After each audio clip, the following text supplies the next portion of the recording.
Hello, Endeavor here. So tonight I'm talking with Ghost of Buckley. How are you doing tonight? I'm doing well. Thank you for letting me on this stream.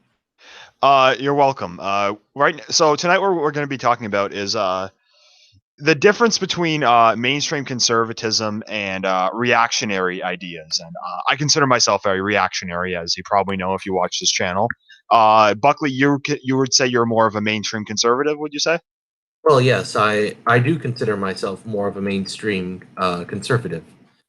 I So, yep, um go ahead. I do have some problems with the modern day Republican Party because I don't think it's very conservative in a few ways, in more Okay. than a few ways, I would say.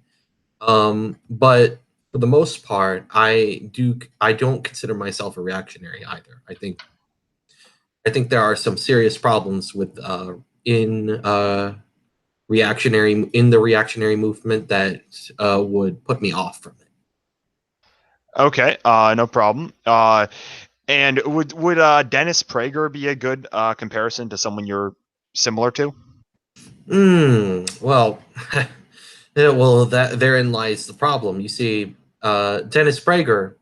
I'm sure if I talked to him on a personal level, if you looked at the policies he preferred and the policies I preferred, there would probably be a lot of overlap. The problem is I don't always like his approach because his approach is a bit too inclusive. Like if you have like the gay, like there's a great video by Ben McLean that I would recommend. That responds to one of Prager Hughes videos.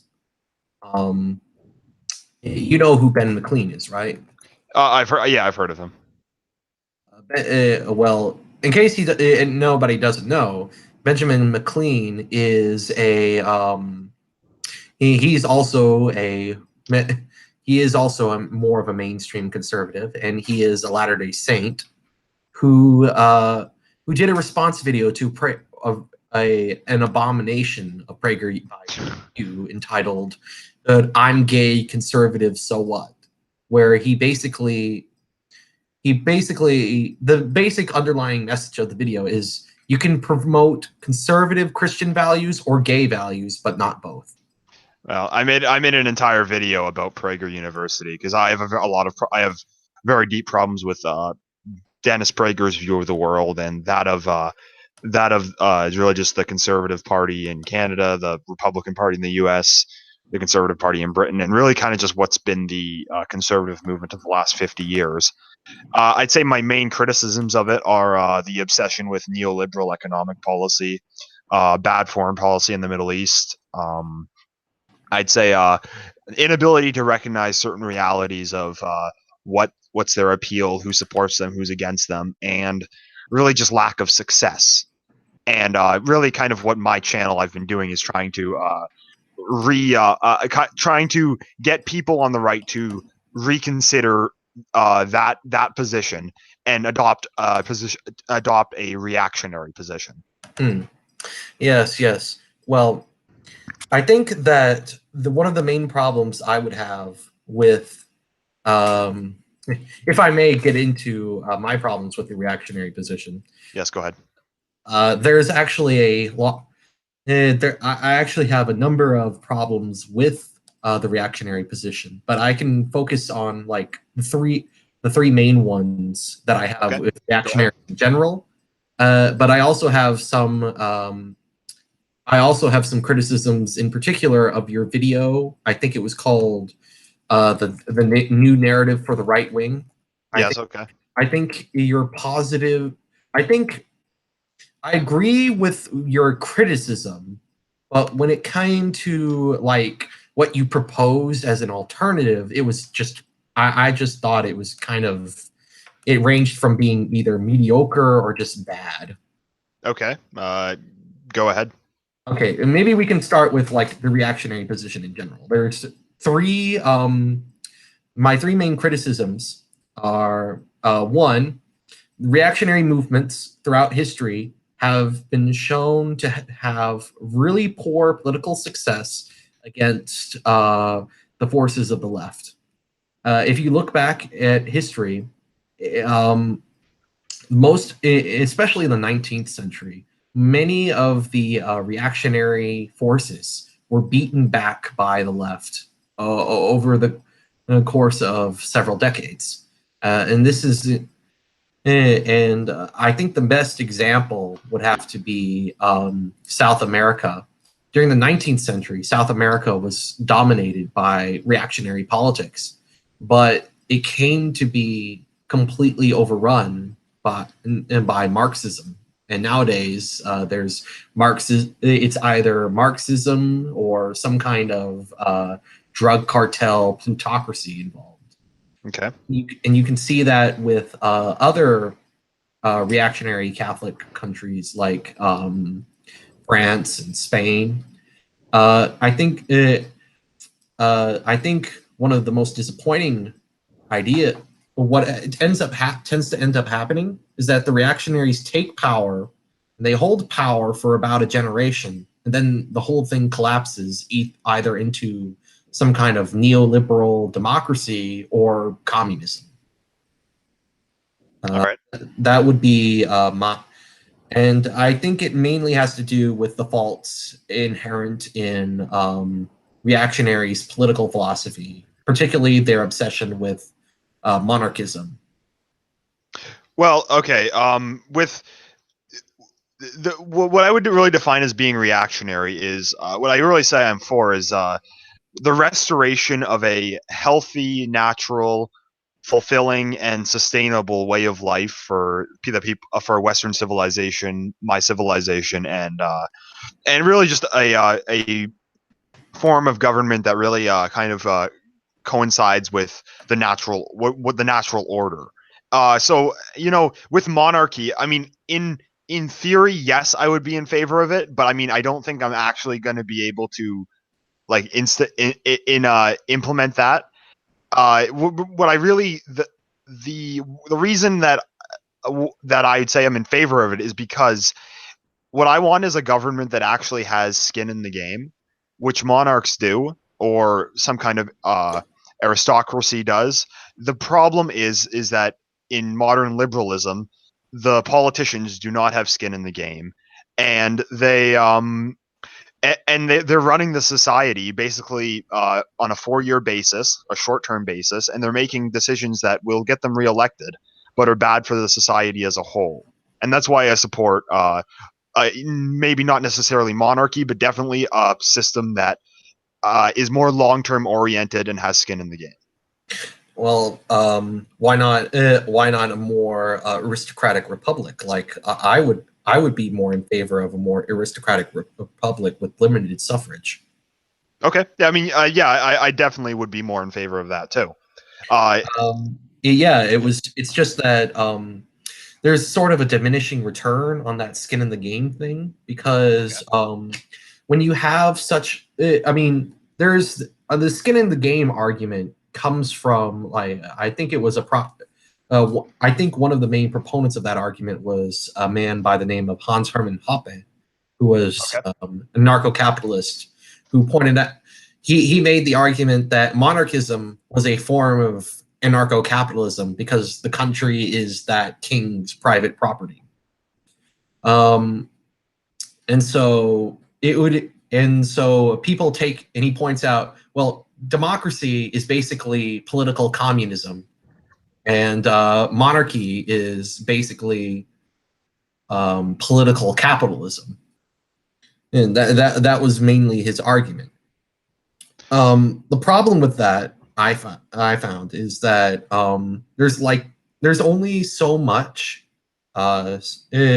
so much you can have skin in so much land that you can have own and it still have skin in the game.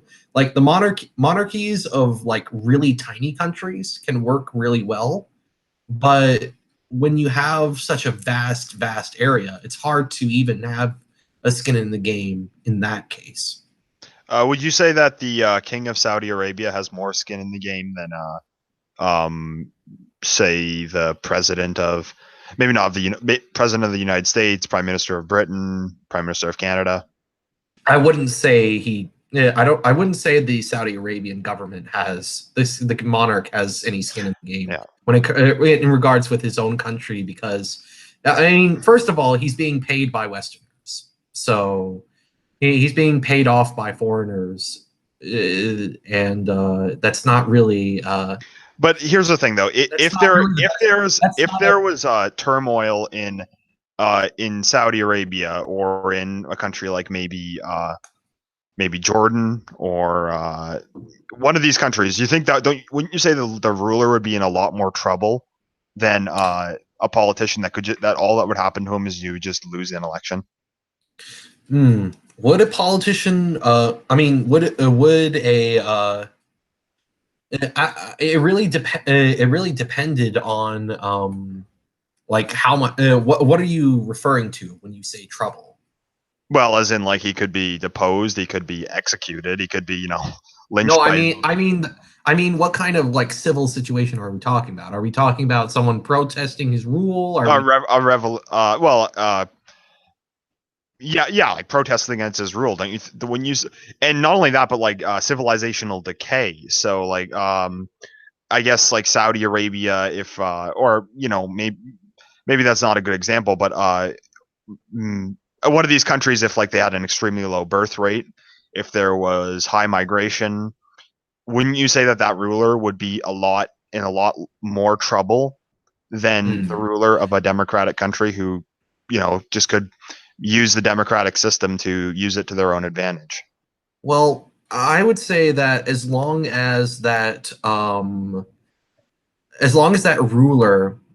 didn't have their bottom line messed up, I would say that they would be fine with with taking whatever their people gave him. I mean, this is generally what happened with monarchs historically, especially the more centralized monarchs. Now, if there was a more decentralized monarch, like during the medieval ages, was a lot better because what happened was you had a more under the feudal system.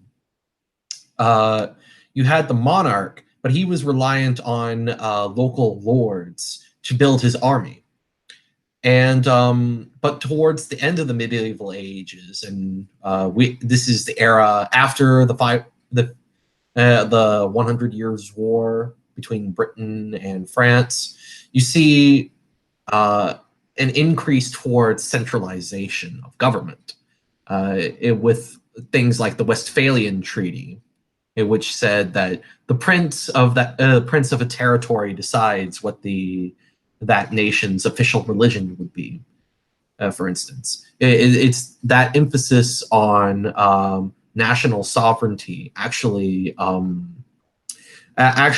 took away that king's skin of the game, and we can see this most clearly in the Bourbon monarchy in But France, okay, Louis the but 14th. if we're like in regards to today, though, my biggest problem with the current system is that the politicians, they can pretty much use the political system for their own gain, and really consequences be damned. It's all the worst thing that can happen to them is them getting kicked out of office. Well, So, I mean the like, monarch okay, can I just say what? would the monarch lose any I mean, the monarch wouldn't lose much if he pissed off his people either. I mean, They could rise up and kill them. well, they can rise up and kill the leader of a democracy too. Well, okay, but the problem is though that the leader of the democracy can. Okay, like here's the example. Do you think that Angela Merkel is gonna pay for really anything other than maybe just losing the next election for what she did with Germany, for letting in like millions of Muslim migrants? Hmm. Well, I would say she would. She well, if assuming that we have like some kind of right wing revival in Germany, I think that the historical record will look upon her in a rather negative light. But as for like immediate consequences, I don't think so, unless there's some kind. Now, this is assuming that she's peacefully voted out of office. If they violently overthrow her, that's a different story. Because I think that the problem goes a lot deeper than simply rising crime rate. It's because this is like a generational problem. Unless like that could actually have consequences for Germany for hundreds of years, because it'll be intergenerational if they've allowed in a class that will that is hostile to the native German population and would want to shape uh, shape it in a different direction. Or say in Britain, do you really think that is Tony Blair really paying for him, his immigration policy that's resulted in like ridiculously higher crime rates in places like London, in grooming gangs, terrorism, social tension, and all this stuff? Is Tony Blair paying for it? Well, I would say no, he isn't, because his people, his kinds of people, are still in power. Well, I mean, that's the problem, though. I mean, Would you say shouldn't so? You would say that democracy leads to more Tony Blairs coming up than a monarchy. Well, yes, I think it would, because I mean, I can't ever think of a either monarchy or aristocratic republic, or any really just and any really state actually other than a modern liberal democracy that will just allow people into their borders, just and then salvage the interests of their own people for the interests of a newly arrived group. Well, yeah, there is some. I think there is something to that, though I don't think it's technically democracy, because we had democratic systems for hundreds of years, and it wasn't until like I think it was the 1960s in America that they started doing this mass migration nonsense. Yeah, and that's one thing. I mean, and then there's also the fact that there have been historical cases in which the monarch has basically cucked to the left. Louis XVI during the French Revolution is one example. Another example would be the King of Spain. After Francisco Franco installed a monarchy in Spain during the 1950s, he sided with the liberals against the reactionaries. But the point is, though, that the current system that we have, it produces leaders like Tony Blair, Justin Trudeau, Angela Merkel, who don't really seem to have the interests of the native populations of their countries in mind. Whereas I can't think of any historical situation prior to, well, very recently, historically, that that's happened. So, yeah, but I would say you are correct that the current system has led to the current. There has been a cause and effect situation, but I would say that it's not democracy per se, or even like voting per se, that has caused this. I think it's something a bit deeper. Well, I think it's the idea of egalitarianism. Oh yeah, yeah, I would definitely agree with that.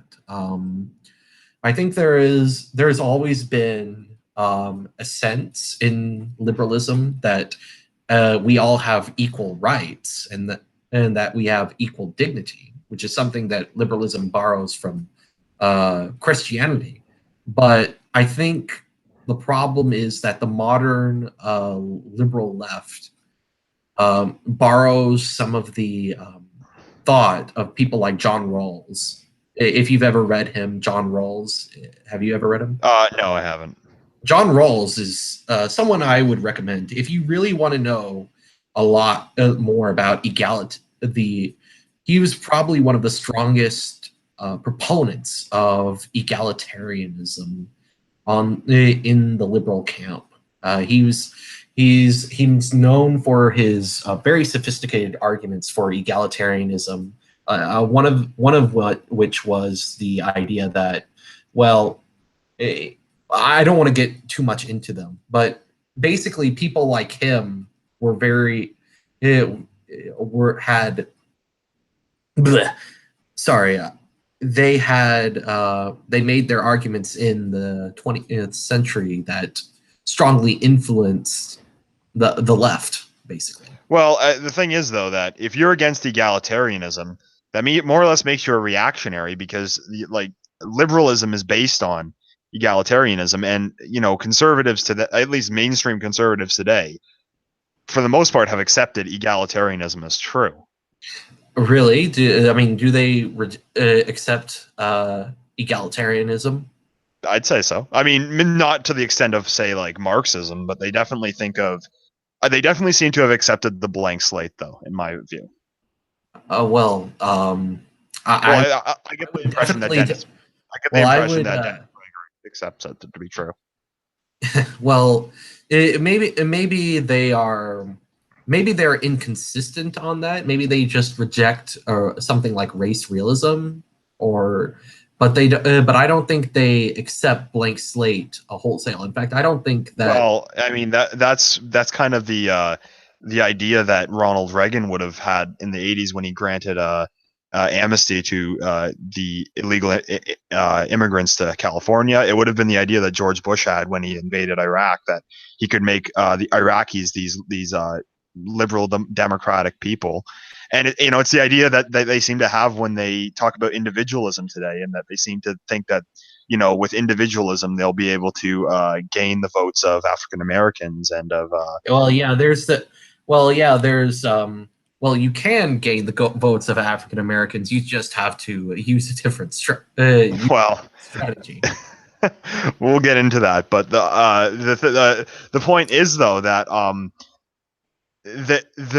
maybe they believe it's true or not, but at least they're acting as if it's true. I mean, I don't really see any. I don't really see them. Yeah, I would agree that some of them. I have seen some of them embrace sort of a cognitive dissonance where they're like, "Oh well, we don't believe in this blank slate theory, but we accept it as true." And there are people on the left, like for instance, Steven Pinker. Steven Pinker. Yes, I know who he is. He's a total progressive, yet he wrote an entire book demolishing blank slate theory. Yet he's still a progressive. You might say that's an example of cognitive dissonance, and I wouldn't really, and so that might better explain rather than they. I don't think people on the right deny that individuals have differences, and that there are differences in people's cultures and genders and things like that.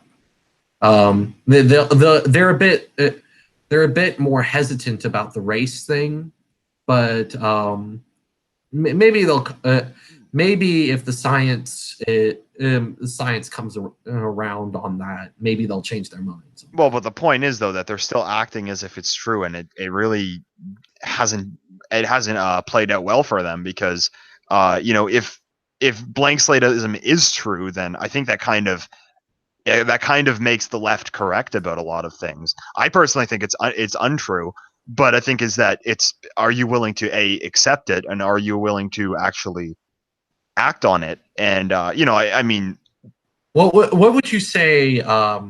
Like, I mean, let's. What would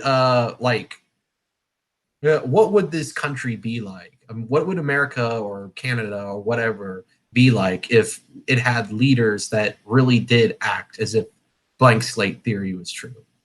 I think that there would be a special status for the to preserve the European populations as the majority, as like a super majority. Well, yes. There is something like that could take place. I mean, well, okay, but the point is that's an extremely reactionary position. Is it? Is it though? I mean, there are. Oh, yeah. Do you see the Republican Party saying that? Do you the Conservative Party of Canada would never say that? It's kind of really. Well, I guess I can agree to that. I think that. Maybe I can move on to one of the other things on my list that I have. Well, the thing is, though, that you would agree, though, that the mainstream right doesn't really I mean, is not pushing for that, and by not doing Well, so, they're okay. Go ahead. yeah, well, the mainstream right. Well, the problem with the mainstream right is that they've let in too many people that don't really care about culture. They don't really care about, and they don't really care about economics either, except when it involves large corporations. I agree with you on that one. But what I'd And say is that yeah, oh yeah, what I'd say is the problem is that they yeah that kind of is one of my complaints with them is that they don't care about culture and they really only seem to care about neoliberal economic policy. Well, I read a really good article earlier today. It was it was by a it was by someone. I think it was released just a few days ago, called "The Collapse of the Never Trumper Conservatives," and there's and it basically says that the greatest disconnect between the never Trump conservatives and the pro Trump conservatives is religious and cultural. The Republican Party is overwhelmingly Caucasian and Christian and traditional on social issues, while its pundits skew Jewish and agnostic and libertarian. And I think this is like the main issue with yeah, I think this is the main divide between the. I think if the policies, I don't think the policies of the Republican Party would be per se reactionary if it reflected the desires of the base, but it would be. It would probably be more to your liking. Like they Oh, would. I totally agree, but I think one of my biggest problems with the mainstream conservative movement is that they're not acknowledging who their base is. Ah, yeah, I would agree with you. I would share that sentiment, actually. I think there needs to be a balance between elitism and populism within political movements. Because Um, yeah, anyway, if I may, I might. This might be on economics because I agree with the reactionary criticism of some of the reactionary criticisms anyway of neoliberal economics, okay, but find that their economic strategies tend to be even worse. I mean, okay. when they propose them, at least, which is another problem altogether. Well, I mean, here's the thing. I don't think there really is a particular reactionary economic policy. I think it just depends on what you're really trying to do with it. Well, yeah, that might be the case, but Like for example, mine is pretty much just more. I mean, I'm a capitalist. I just think more protectionism, perhaps more support for families. That hopefully pronatal like that are uh, produce higher birth rates, and I think just more localization, so giving jobs to local people. And I think my biggest problem is the extent to which the mainstream right endorses neoliberalism, and b that it shouldn't be there. It's not a good in of itself. So the free market, it can be a good thing, but the thing is, it's not the most important thing in the world, and they seem to think that it is the most important thing in the world. mm. Well, I guess the main well, maybe this doesn't apply to you then, but there are many reactionaries that seem to have this idea that having a wealthy, prosperous society is bad for the spiritual health of the people, and that this is somehow, if you have if you have material success, then That that is somehow bad. I don't think that. No, that's not what the argument is. The argument is that it's that abundance of wealth can cause decadence. That I agree with. However, that's not saying that you want people to be less wealthy. Obviously, no one wants people to be poor. It's that you want people to be able to handle that wealth in a I've way actually, I that have actually encountered people who literally have argued for that people in this country should be less poor. Well, I mean, That's why that's why I said this probably didn't even apply to you or you, but it does apply to a few reactionaries I've seen. well, they're not very intelligent ones. I mean, because the argument really is that uh, well, that an abundance of wealth can cause decadence. That's true. However, the answer is not to take away, like, make people intentionally more poor. I mean, that's ridiculous. The answer is to just get them to just have kind of systems in place and really have a society that really values more beyond the material. It's just material. It's the problem is with materialism. It's not with wealth, really. Yes, it's what people value. It's I mean, even mainstream conservatives argue against materialism. They just don't have the right economic system in place. Yes, and that's one of my major criticisms is that they see that it seems like they'll pay lip service to the tradition, but then their economic policy really favors, well, modernism, really, kind of the cultural degradation, because that really seems to be the result of it. Well, yeah, I would say that an economic system that does not take into account family and culture and the culture of the people, doesn't take into account market externalities, really really deserves criticism. That's kind of why I'm no longer a libertarian myself, because I support things like blue laws. So yeah, banning alcohol on Sundays, is it? No, it's banning business on Sundays. Oh, I would support that also. Yeah, But I think Poland is actually implementing that. yes, I heard about that. But I mean, again, though, these ideas they are in a way reactionary, aren't they? Because I mean, the thing is that Was I mean, was America before the 1960s reactionary? advocating for that today would be. Well, yeah, I wouldn't consider it to be. Well, here's the thing. What it really means is that you would like to restore something, and like I said, it's not. I'm not trying to restore the 18th century or something like that. What I'm trying to restore is, I think, a healthy society, really, one that's sustainable, one that's fulfilling for its people, and one that really has purpose. And it really is just, and it's one that really you can pass on. And I'd say that in that, and also I would say that the current system is unable to provide that.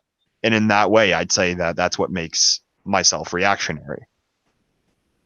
So if I mean, I mean, this is the you seem to define reactionary as just well, just any kind of conservative policy that the mainstream right isn't doing right now. Well, not necessarily. I mean, that not necessarily. But the thing is that it's that there's something you would like to restore in society, really. Well, I'd like to restore things in society, but I would never accept the reactionary label. I mean, the analogy that I think it was Moldbug that had it was that would you say that you agree with the fact that that Western civilization is under threat? The Western civilization is under threat. I think most mainstream conservatives think that the West is under threat. And would you say that the current system's unable to solve it? What I mean, the current system. I mean, so as in, do you think that liberal democracy will be unable to solve it? No, I think liberal democracy can solve it. It just would need some changes. I mean, and how would you implement those, though?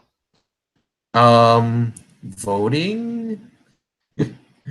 Well, the analogy that Moldbug came up with is that if you agree that Western civilization is under threat, I mean, and that's a good thing, and that it shouldn't die, and B, that you think that the current system is unable to save it, is unable to reverse it, then you more or less side with a reactionary position.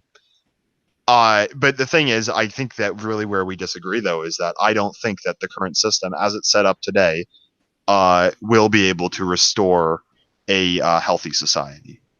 And I don't think reactionaries have a better system in mind, because when I look at people on the Dark Enlightenment, like Moldbug, they either go for throne and altar Catholicism, or some form of corporatism. Oh wow, reactionary corporatism instead of neoliberal corporatism. Well, at the same time, I think that I don't think that his solution was really a very serious one. I think though that the point really is though that there needs to be a different method of ruling Western civilization than liberal democracy, because the results of liberal democracy have been a constant drift to the left, and as I mean, what compared to what? I mean, when you look at reactionary movements, reactionary governments, they tend, as soon as they can't come into contact with left-wing ideas, they tend to collapse within a few generations. I mean, the Russian Tsar fell to Bolshevism. The French monarchy, they were able to beat back Napoleon with the help of a liberal democracy called Britain, but the reaction, and then install a reactionary king that basically fell apart in a generation. And Francisco Franco was able to create a reactionary monarchy that cucked to liberalism.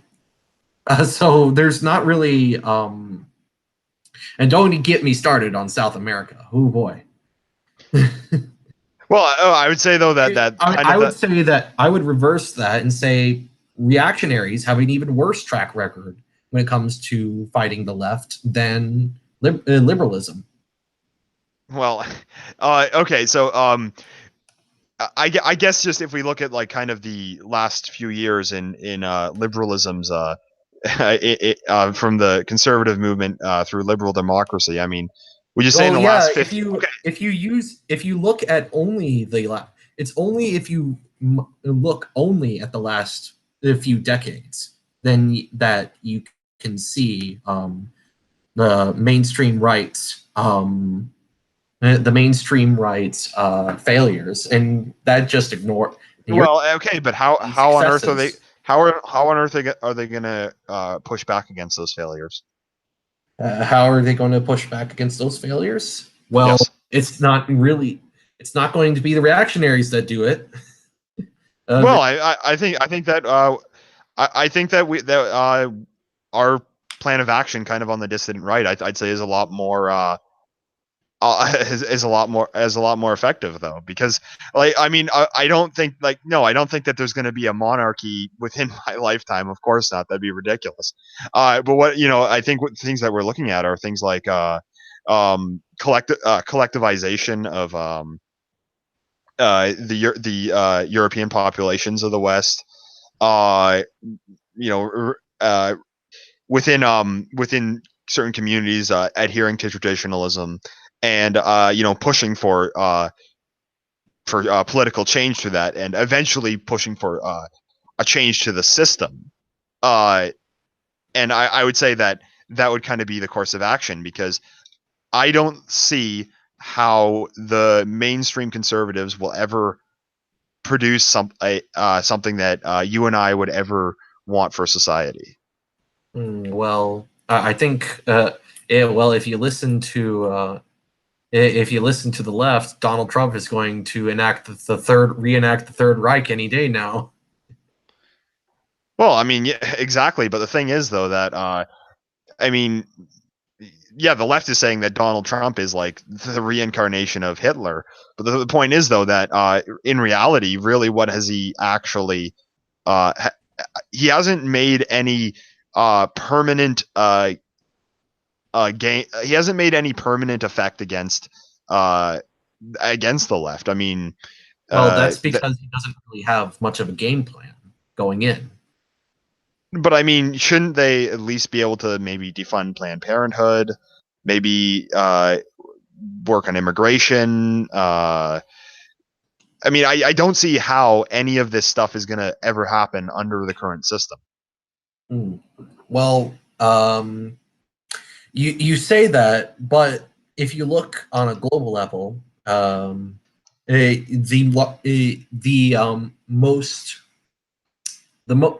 the largest political party in the world is a far right, the largest democratically elected party in the world is a far right Hindu nationalist party in India.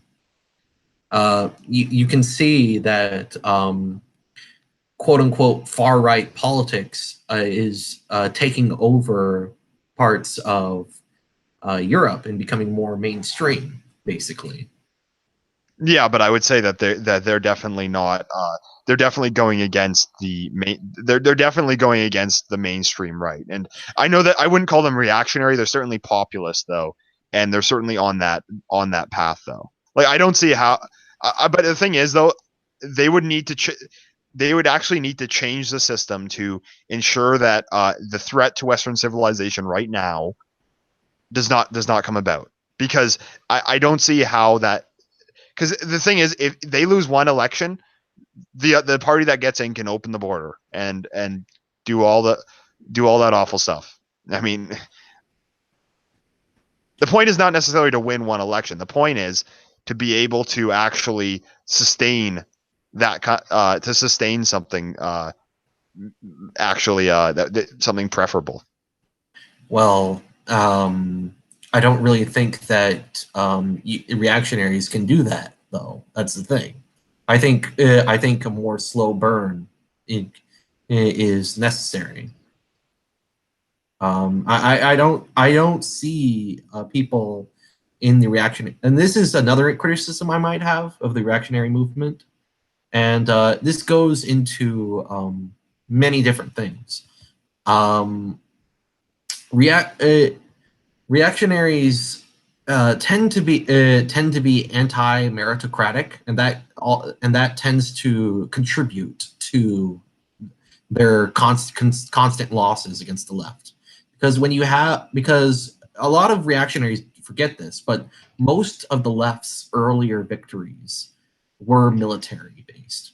The French Revolution and the Russian Revolution and the various other revolutions were military victories on behalf of left-wing forces. And reactionaries tended to have give people positions of power based off of traditional like family roles. Like if you were related to so and so, then you were a general, basically. Whereas the communists. Well, okay, but I mean, I'm not proposing that in the current society. The point is that I think that the leadership needs to be more stable, and then I mean, so you would say that whoever is the leader of this idealized reactionary government that you support, they would have to be the best at their job. You would want them to be the best at their job. Yeah, obviously, I don't want it to be someone that's not good at their job. Well, then why do you think that meritocracy doesn't exist then? When did I say it doesn't exist? You and distributors have said previously that meritocracy doesn't exist. Well, it's just that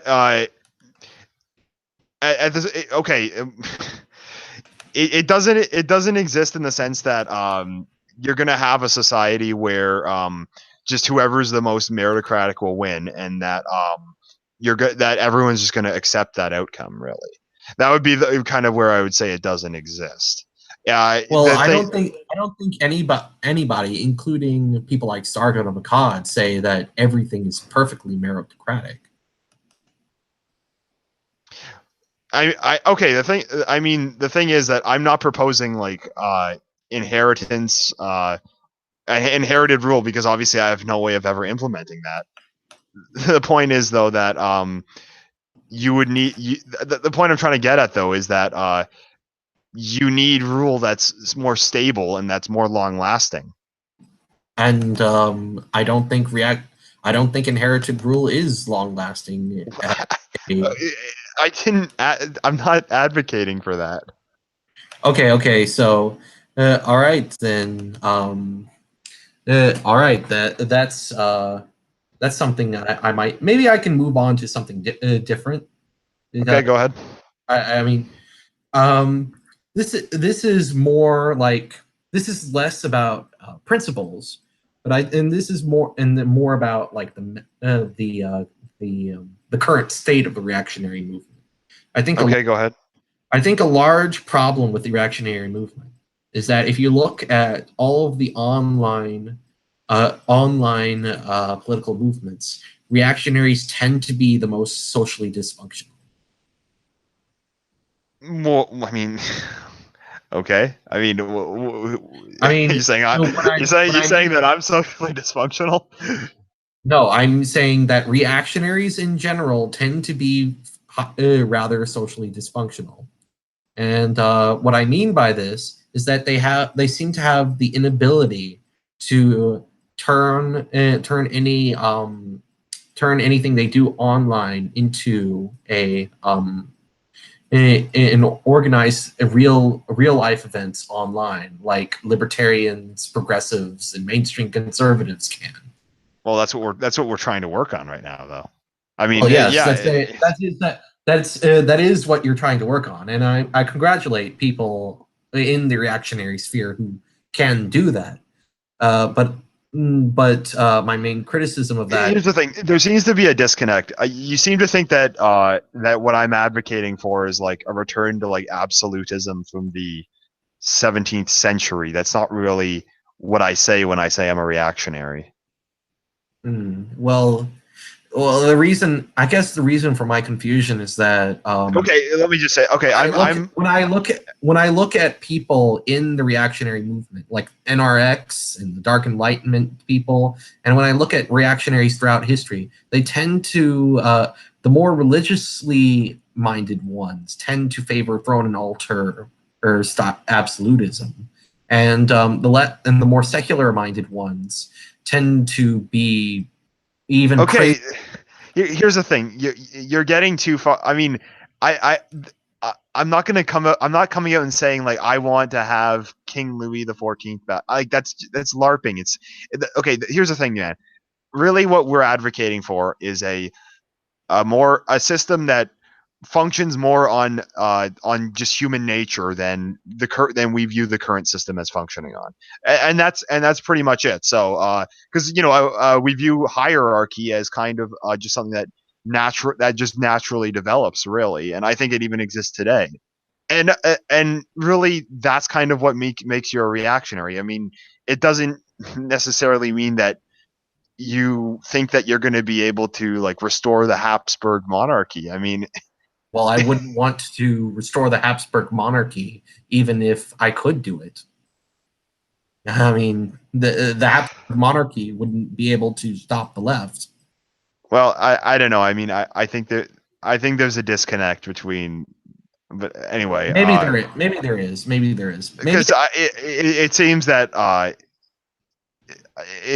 what your perception of it's a lot more specific than it actually is. well, when yeah, I prefer more specific terms. Um, I do prefer more specific terms, that I will admit. Um, but when it comes when it comes to my policies, I tend to be more. If it, maybe I could talk a bit more about my position before. Go Uh, ahead. my position, if I were to describe myself, would be a mixture of William F. Buckley's fusionism with more of a Pat Buchanan's paleoconservatism. Okay. I would see myself somewhere in between you and Dennis Prager, basically on the right wing scale. Well, I'm a lot more of a fan of Pat Buchanan than I am William Buckley. But the thing is that I would say though that really the post-war version of conservatism, it didn't work. I mean, I don't think it worked because they weren't able to conserve the society that they were trying to conserve. Well, you have to understand the issues at the time. The post-war conservatives won against the Soviet Union. That's Okay, but I mean, that was an enemy that was an enemy that had defeated so many different reactionary forces. no, but what I want is to actually be able to conserve traditional Christian values and European uh, identity and people and culture. That's what I'm trying to conserve. I mean, yeah, fine. It's great that they defeated the Soviet Union, but it's like, and I also would argue that it more just claps in on itself. But when you say that their society right now is decaying, Whose society is decaying? the West, so America, Europe, when you say it's in decay right now. Economically speaking, no. Socially speaking, there is a great deal of decay. And I just think that there's a lot that the conservatives today need to just recognize about the world that they seem to be unable to address. And I guess this is kind of what people on the dissident right are really trying to say. Like, one is that first of all, this idea of individualism just doesn't work. Would you agree with that? Individualism. I think the main problem is In the sense that Dennis Prager means individualism. Dennis Prager. Dennis Prager means well. The problem with Dennis Prager's individualism is that half the time I have no idea what the hell he's talking about when he says individualism. Well, it's just that they seem to think that you're going to be able to create this society where I guess things like culture, race, and stuff aren't going to matter, and everyone's just going to kind of be this individual who believes in liberalism and kind of the free society and the American Constitution and all that. Yeah, stuff. I don't think if you got that from Dennis Prager, if you got that idea from Dennis Prager's videos, then I think that I don't think even mainstream conservatives, any real mainstream conservative buys that outside of like the more radical libertarians. Well, they seem to be I mean, like I said before, they seem to act as if it's true. I mean, like, Well, okay, for example, right now they're bringing out Candace Owens because they think that they're actually going to win the black vote, which is ridiculous. Well, I mean, Kanye, when Kanye West came out as being more pro-Trump, it doubled Donald Trump's support amongst black people from 11% to 22%. Well, I mean, only 8% voted for him, and even then, having there's I mean, most people. You have to understand that most people do not participate in the democracy, but I think it is a. Here's the point, though. Why? I think it is. Okay, fine. Go ahead. Okay, here's my problem with what they're doing with like Candace Owens right now is that they're alienating what is their base and what could be a much stronger base to appeal to a base that they don't have and they will never have. And at the same time, I think Candace Owens, I mean, really, she's just a fraud, but because I don't think she believes any of this stuff. But that's really the problem, though, is that what they're doing is really alienating their base to appeal to one that they don't have. When you say so, yeah, I would say that trying to, I think what a lot of I think one of my main problems with mainstream conservatives, and the main reason why, I don't really like a lot of them, is because they seem to have this. They seem to have bought into the idea that if you just like if you do anything, say anything good about white people, then you're a racist. You know, it's like, Yeah, oh, but another stat though was that it was from the Guardian a few days ago, was that from 2016 to now, in 2016, 14% of white millennials, more percent of white millennials supported the Democrats. Now it's even. So the Republicans have gained 14% of white millennials in 2 years, and of men, they went from the Democrats having 12% lead to the Republicans having an 11% lead. Like, that's a massive amount of shift. I mean, it seems to me that that's really the group that you need to be appealing to now, wouldn't you say? yes, I would say that that is a positive development in the right direction. I think the main problem is what you find. You probably wouldn't like those conservative millennials, quote unquote, because they're going to be mainly socially liberal libertarians who want open borders, free trade, and gay marriage and all this. Well, I don't think it's going to be like that for very long, because with the amount of rhetoric that on the left, the rhetoric against whites on the left, I think that it's they're there for the taking. I think, and I think that you can definitely shift them to the right. Yeah, I mean that's an interesting thing because I mean And the because I'd like to say though that what I think that the biggest issues right now are A, immigration, and B, the ideology in the education system and the media.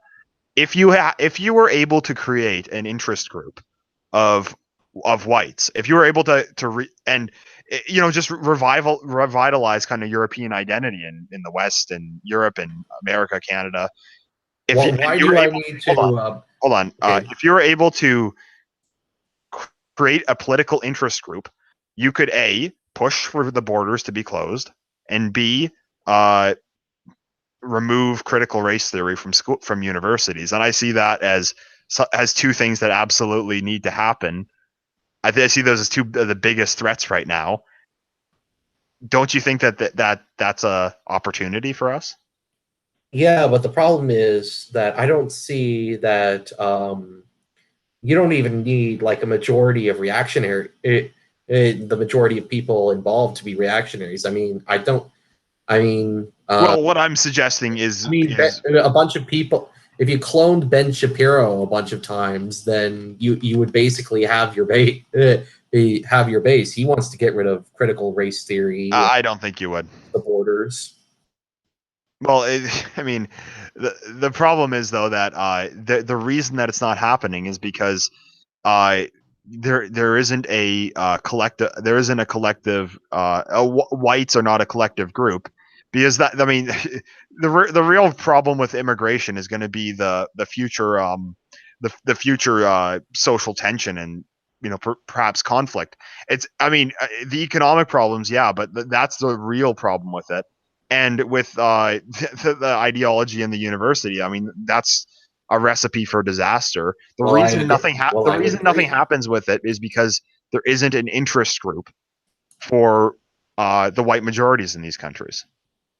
So the main problem I have with racial interest groups is that when you look at them, and I can point to several examples, both in the Okay. modern day and in the past, is that they tend to be parasitic on the racial group that they supposedly represent.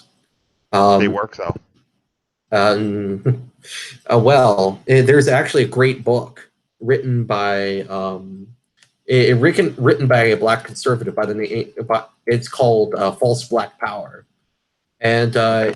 he argues that the more there is an inverse relationship between the amount of political representation an ethnic group has in government, and that ethnic group's overall prosperity. And he points this out. He takes a look at, he compares people like the Asian ethnic groups tend to do very well economically speaking, but they have, but you don't really see any real Asian identity groups. Well, I think this is something specific to the United States. But the point is, though, that they're getting what they want, though. But when you look at like the Irish in the past, like the Irish and the Black communities, these are groups that have had large amounts of political representation over the years, and they did. But when it came to their own economic prosperity, they did very poorly. Well, I mean, okay, the point is that right now, what the two things I want the most are to be able to reduce immigration greatly, and to be able to remove critical race theory from schools. If the reason that's not happening is because there's no organized political force pushing for that to happen. But then when you look at other interest groups like this, like for example in the UK, Muslims are able to get huge amounts of political favors by having an interest group, having an interest collective. They're able to get hate speech laws passed to prevent criticism of them. They're able to get special treatment from the law. They're able to form their own communities. They're able to do all these things because they work collectively to do them, and it works. And the thing is, like, the left is playing the race game, and the right, though, the left is playing that game. They're winning at that game, and the right has no way of preventing them from playing that game. It kind of seems like you got to come to the bargaining table, don't you? Yes, but I would be hesitant to actually. I agree that there needs to be like a conservative interest group. But I don't think you'd want to have something like the mirror of Black identity politics on the left. I think it would need to be of a different character. So okay, what would it be then?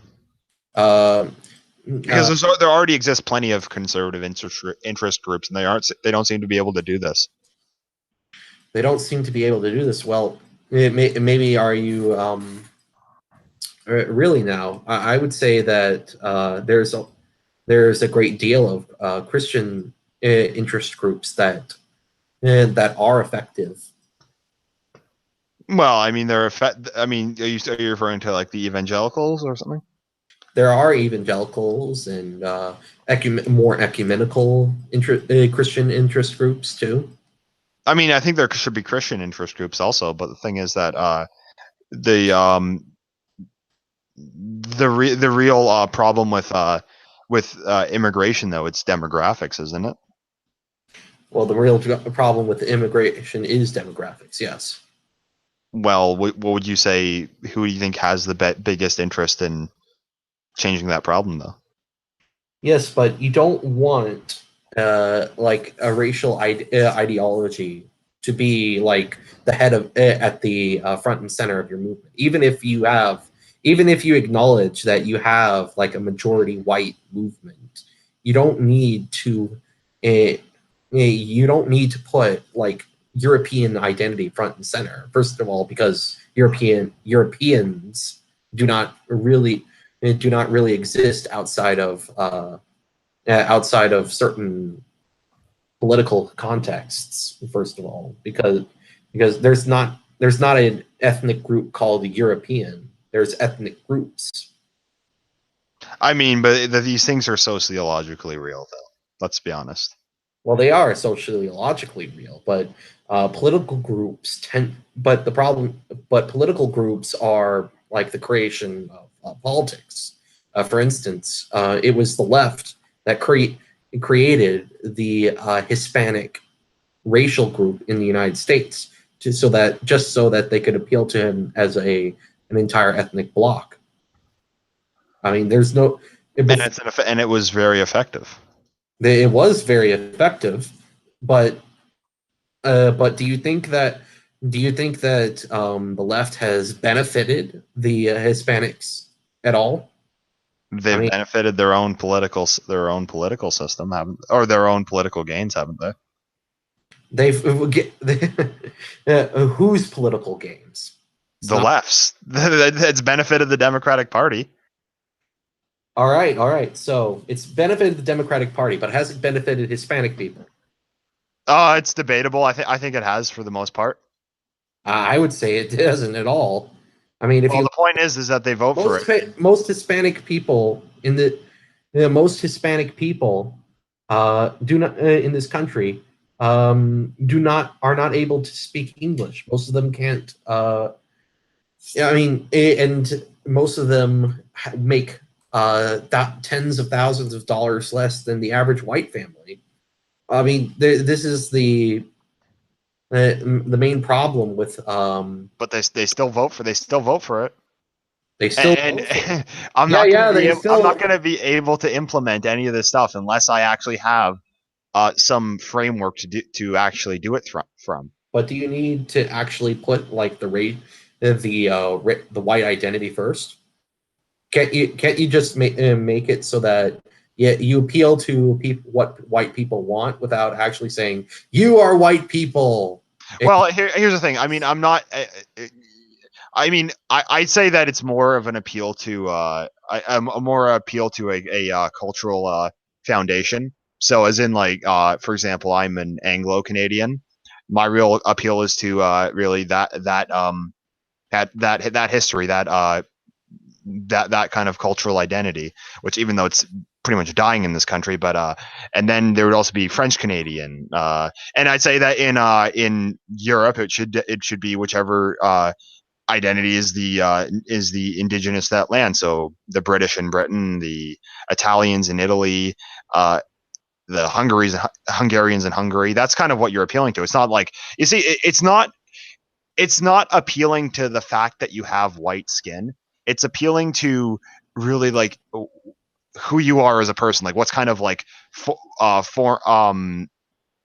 what kind of identity has formed historically through this group. Really, that's what you're appealing to. But so you know of Al Sharpton, right? Yes, I do. What will how would you in this in your ideal political movement, how would you deal with the white Al Sharptons? I think that what I think about them is that if you actually offered them something, less and less of them would I think there would be less and less of them. And the thing is that because really, I think that the average person is probably the average white person eventually they have to, if they're offered an alternative, they have to eventually just be sick of the white progressives. Like, they just have to get sick of that eventually. So it's just that what the thing is, what the main problem I see is that with this is the problem with, like, not with the any sort of ethnic based political movement, is that you are going to have to find a way to deal with the Al Sharptons of the white race, because there are going to be the Al Sharptons in your So the anti-white people, right? it's not going to be anti-white people. I mean, Al Sharpton is not an anti-black person. Oh, okay. Sorry, I thought you meant. Okay, sorry. I thought, yeah. Go ahead. Al Sharpton is a black identitarian who is using well, he's not. He is an insincere black identitarian who profits by saying, "You're oppressed. Give me money." And then black people give him money, and he uses that money to send the children to nice schools. Oh, okay. Sorry, I thought you meant. I thought you meant that. Okay, go ahead. Sorry, I keep interrupting you. No, I didn't understand your original. I thought you meant like, what am I going to do with white progressives? No, white progressives are actually they're actually rather unique because I don't think there's very many self-hating black people. Yeah, exactly. The thing is that I think that if it weren't for just the rhetoric and the kind of the education that really tries to craft whites into being kind of the self-hating people they are. I don't think that they would be. I think that they'd be a lot more collectivist, I guess, or at least they'd be a lot more looking out for their own interests. Well, I would argue that they already do look out for their own interests. They don't, I mean that they don't really need like they don't really need to be an ethnic bloc to. Well, okay, they look out for their own interests in that more of them vote Republican than Democrat. But the problem is that it's not enough to actually be able to implement any effective political change. Well, we did discuss this earlier in the conversation. The main reason why is because there's a strong religious and cultural divide between the leaders of the Republican Party and their base. Yeah, I think if if they just were more like their base, then and they were kind of just more honest about it, then I think that that base would grow. Hmm. Yeah, I can agree with that. I think that ignoring their base is the ignoring the Republican Party ignoring their base is the number one reason why they're kind of becoming a joke amongst the dissident right. Yeah, exactly. I think it's just if they were more honest about who's their base, they're more honest about who they're really appealing to, and actually pursuing the interests of the groups that they are appealing to. I think they'd be a lot more successful, and I think they'd actually possibly be able to implement some of these things that that I'd say they need to. Hmm. So yeah, but again, I go back to this. How can you in your in the white political bloc? How will you deal with the Sharptons of the white race, the people who are insincere white identitarians that will use white victimhood to profit? Well, the thing is that I'm not trying to appeal to the oppression narrative, though. That's the thing. It's I I mean here's the thing. Identity politics from the left appeal to victimhood, really. So that it's based on the oppression narrative. It's based on the on them on them the blank slate. So it's saying that the reason that that the results aren't equal is because of oppression. Really, that's kind of where the identity politics from the left really are going for. But for like nationalism, traditionally, it really is just that it's identifying yourself as a people, really, and that you have your own interests, you have your own culture, you have your own identity, really, and it's that interest that you're looking out for. Yes, but wouldn't you say that there is a sort of a oppression narrative in there? Like you would insert this oppression narrative of, oh, the non-whites are ganging up on us, and we need to band together, or else Western civilization is destroyed. Well, I mean, that's not really the same thing, though. That it's saying that like really like you are a lot like you should be allowed to actually maintain your civilization the way it is, and actually be able to pass it on. It's not necessarily saying that you're being oppressed by. Although I mean, reality is though, if mass migration continues, don't you think that don't you think that that's kind of what's going to happen? I mean, I don't think that that when whites are a minority that they're really going to be as kind to us as we were to them, I would agree. Yes, I would agree. I do not deny one of the main reasons I want a lot stricter regulation regulation of immigration is because of mainly because of the the idea that if you make too many of these sudden changes in the demographics, as it causes this massive unrest. I think this radical experiment caused by the left it needs to be called out for what it is. It needs to be called out as a result of some utopian anti-white thinking that has just can't turned into a cancer on the left, and I think that needs to be called out first and foremost. Yeah, I agree with that, but the problem is though that they're gaining politically through it though. Like it's benefiting them politically, and they have no incentive to not do that. And that goes back to my original problem with the liberal democratic system, is that it's a system that allows for that, and not only allows for that, allows for politicians to benefit from it.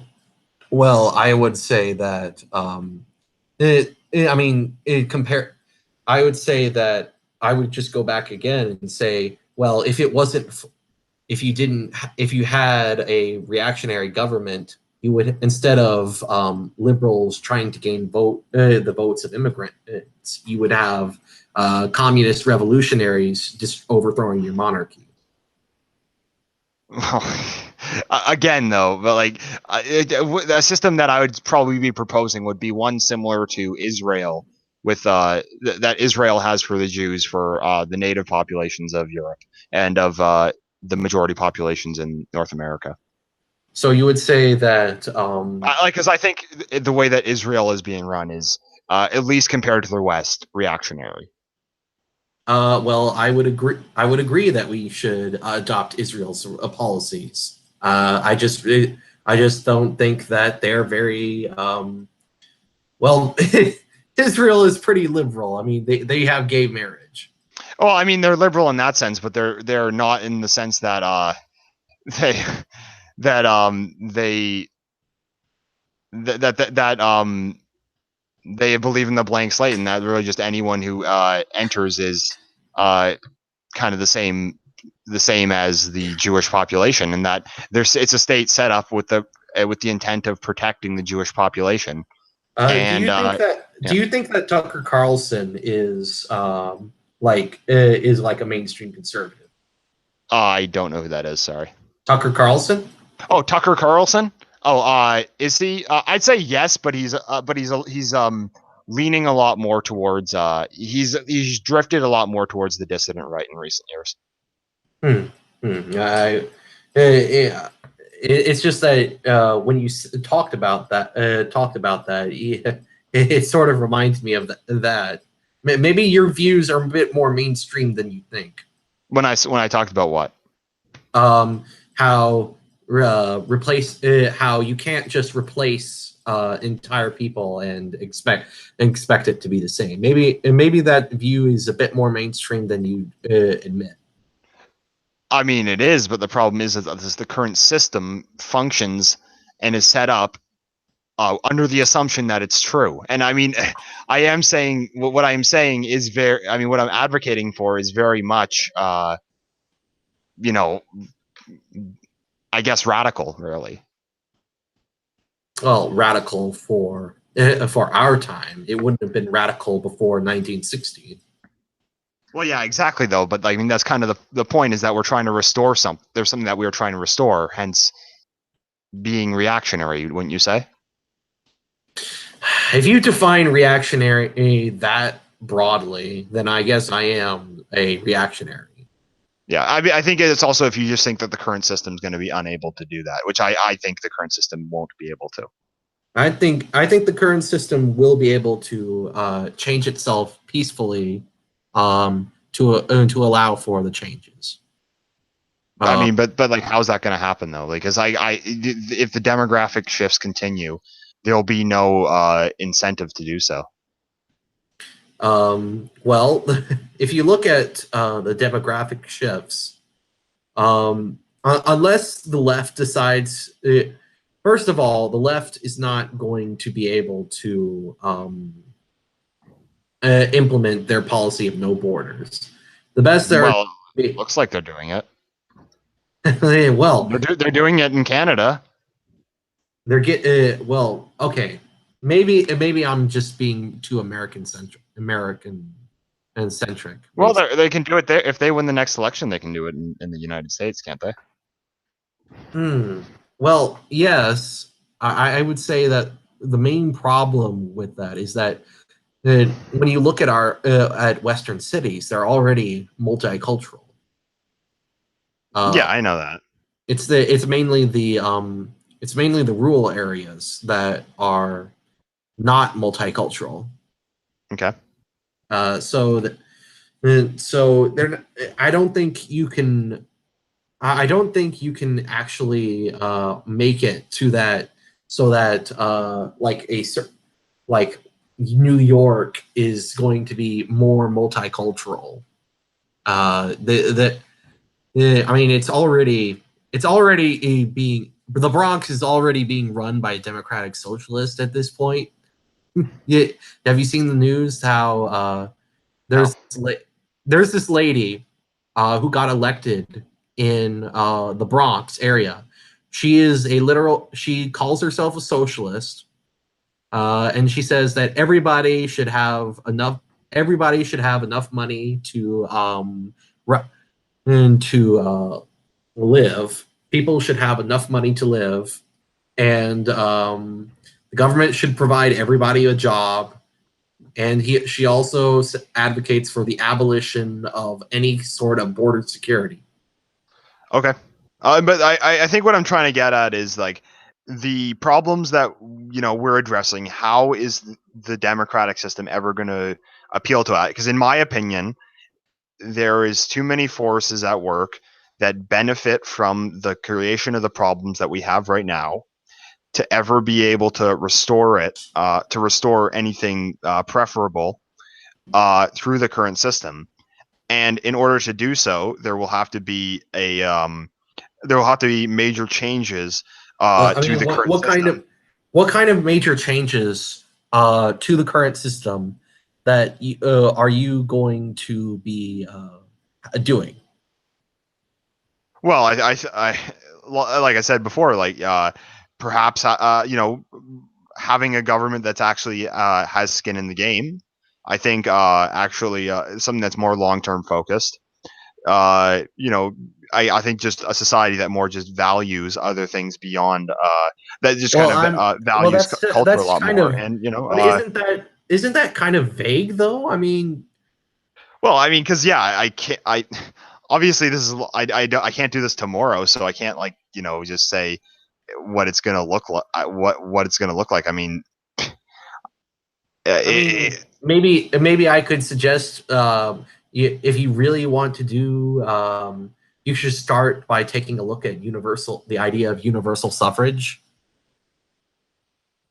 but yeah, I'd say that one of the things that there needs to be is that I think there needs to be safeguards against politicians, shifting the demographics in order to meet their political goals. I think first of all, I think there needs to be a sense that that the really that the state really represents a culture and represents a a heritage and a kind of a people that's really kind of what the state needs to protect, and that there needs to be a recognition that there needs to be something to pass on, and there needs to be a recognition that they need to pass on something to the future. And I think that that's really what changes need to happen. And the point I'm trying to get at though is that that's not going to happen under the current system. So yeah, but you say that it's not going to happen under the current system, but there's not really. But I'm not. I mean, No. we would have to use the current system because there's nothing else to. I mean, it's obviously barring like catastrophe. There's nothing else to use really right now. But the thing is that you would need long term. You would need to be pushing for change that would be very illiberal, I think. Illiberal in the sense that you would, I mean, illiberal in the sense that you would censor people who disagreed with the. Well, no, it's illiberal in the sense that it's not. It's against the what uh, it's against the democratic the the democratic system that we currently have. It would be against the current conception of democracy that the West currently has right now. It would be well, less the democratic current, than that. well, the current conception of democracy the West has right now is just stupid. I mean, they have this idea that everybody votes and whoever, and that we should have direct democracy, and the left is kind of crazy on that. Yeah, I agree with that. But the thing is that that's going to have to go eventually. Like we're going to have to have something that's more stable than that. Well, I would agree. That's why I want a more limited suffrage, like we had originally under the Constitution. All right, but it's like that even you saying that's a very very reactionary point of view. Like you are suggesting essentially like making the state a lot less democratic, and at least to a current odd day audience, that's a very radical position. Well, I didn't say that I wasn't a radical. Just that I'm not a reactionary. Okay. Well, the thing is that like mainstream conservatives they would never say that. At least not today. Maybe. I mean, Ann Coulter has said that she would want to get rid of the female vote. Well, I mean, the point I'm trying to make though is that I don't see how like the current like assumptions about the world and the current actions of the mainstream right, how that's ever going to achieve really that kind of that sense of stability. Um, how's it going to obtain that sensibility? No. How is it going to implement any of the things that you're calling for? Um, what do you mean by? I mean, so you're saying that. So what you're saying is that the end of the. Okay, I'm trying to get this straight in my head. So what you're saying is that the current system would not allow my preferred changes.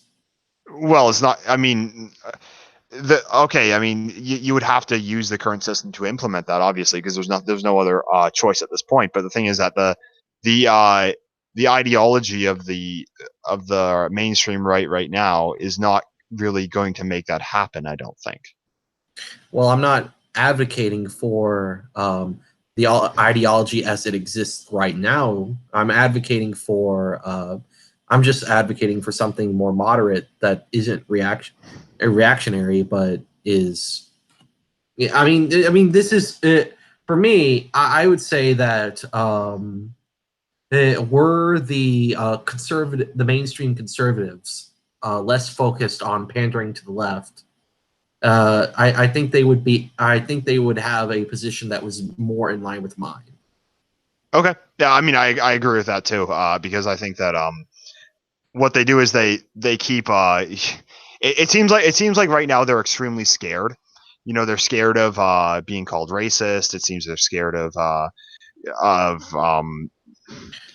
actually taking a strong stand on any of these issues, and then Well, the main reason why is their arguments. If you listen to any of their arguments against racism, they're moral arguments. They literally think that they would call like an alt-right position immoral.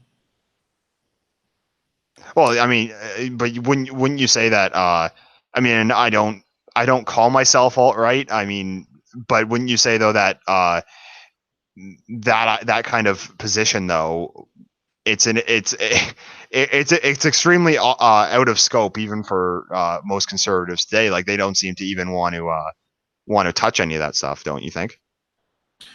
Are you talking about? As in, like, okay, here's the thing. I like the position that I said before. I think that there needs to be kind of an interest group that's actually able to push for things like reducing immigration and removing critical theory from schools. Okay. Um, yeah, and you would say that the mainstream right, and you would say that the mainstream right would not support a such an interest group that would be about tackling the problems with multiculturalism, mass immigration, and college campuses. I don't think they would. I mean, they have political power right now. Why aren't they doing it right now? Well, because they It seems like they're too scared to do it.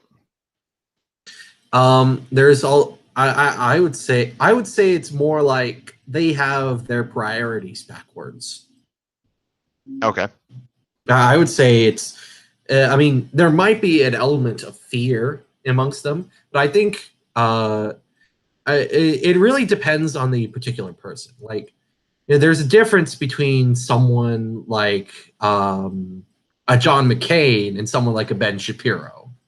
Um, if you take a look at some of these conservatives, they would have like the same exact arguments against racism that the left makes. They would have like this moral position that the racism is bad because racism is bad, Well, yeah. I mean, and this and is kind of that's a racism. yeah. Go ahead. They would have the position that racism is bad. Your position basically is racism. Therefore, that's bad. And an example of this would be I think there was a National Review writer by the name of David Frum who wrote an article in the National Review saying that that Donald Trump calling Haiti a shithole country was a form of white identity politics. Yeah, I mean the thing is though that when the left says racism, they don't really care about They don't about like the objective word. It doesn't know. yeah. I mean because to me it's just like the word's kind of lost all meaning. So like even it's really just a political tool for them by this point. So I think you really just need to be deconstructing the concept of racism rather than you know than trying to try so hard to not give the left a reason to call you racist because they're going to call it to you anyway. They're going to call you that anyway. Yeah, it is definitely a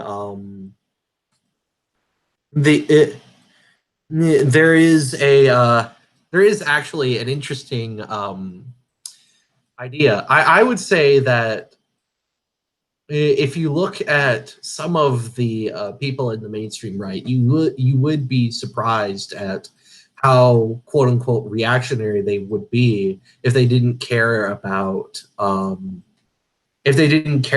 making these making the appearance of being civil. Civil being defined as appearing to be more left leaning. Okay. I mean, I can show you a few examples of this after the show, but all right. Yeah. I mean, no problem. But the thing is that it doesn't really work if you're not able to actually implement it. Really. implement it. Yeah. Yeah, implement it. Yeah, and I think I would say the main problem with the conservative movement is that they have their like I said earlier, they had their priorities backwards. It's not some of and now some of them would have their priorities and you're leaning towards your direction, but they see that their base is made up. They think that their base is going to be made up of like libertarians and stuff. Yeah. And so they appeal to them to and the result is just kind of a mess. Yeah. So I guess another question would be like, because I know you're a traditional Christian, is like how would you really push back against the drift to the left that society really has been on for a good 70 years now, and you could even put it to further back than that. It's like what exactly do you do to push back against that drift to the left? I support. Well, in real life, Yeah, I mean, it's like, or what would the right? Well, not you personally, but like, what should, in your view, the right do to account for that?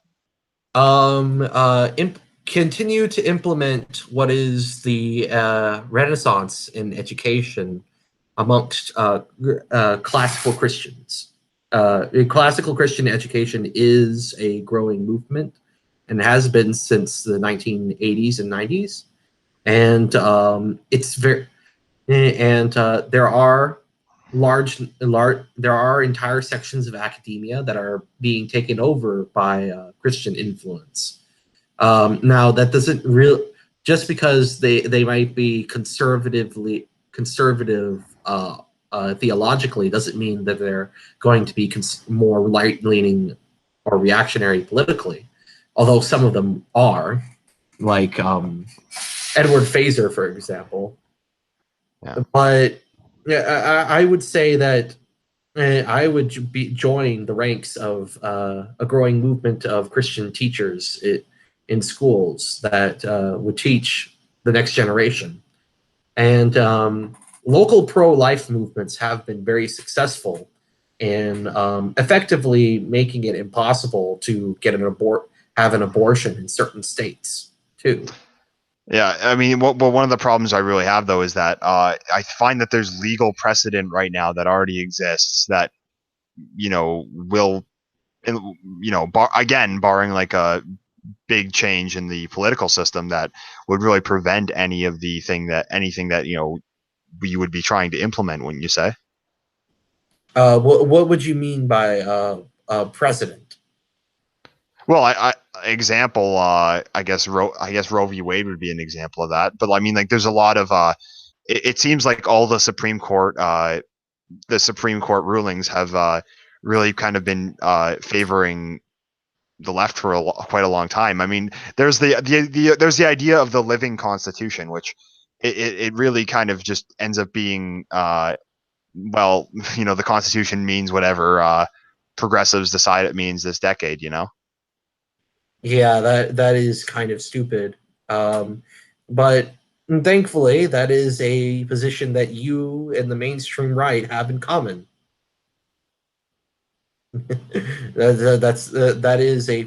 I mean, even there are even. I think that the problem is that I don't see that they have any answers for it. Well, I mean, take over the Supreme Court, put originalists on it. Yeah. I mean, that's the that's the primary. That is the primary. Yeah, that's the primary solution that the mainstream right has done. I don't know. You be the judge. Has it been successful? I don't think it has, because I mean they I don't know. I guess just they haven't been able to push back against the drift to the left. I think that really the kind of the point I'm trying to get at is that at the end of the day, I think that for the long run, there needs to be a change in the way that the current democratic system that runs Western civilization.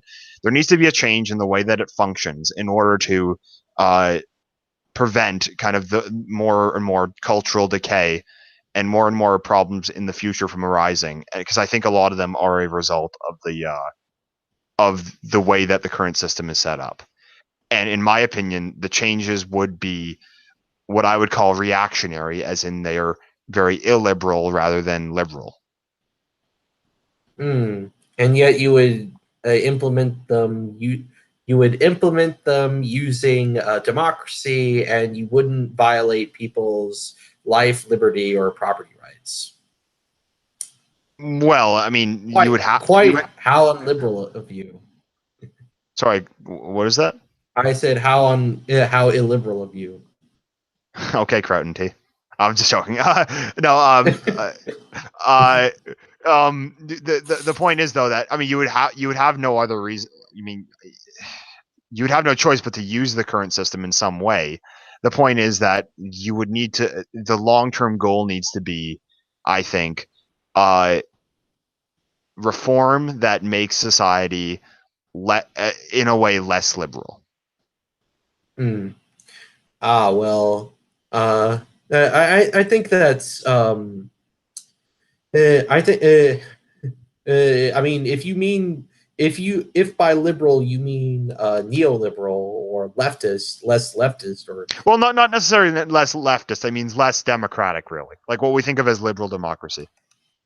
well, I would be for a more Republican, less democratic government. I mean, my model is basically something more similar to the American founding. But I would say though that in this day and age, that would be reactionary. I mean, because I guess just when you're the current, like when you're trying to push back against the progress of Whig history, if you're familiar with that concept, you're considered a reactionary.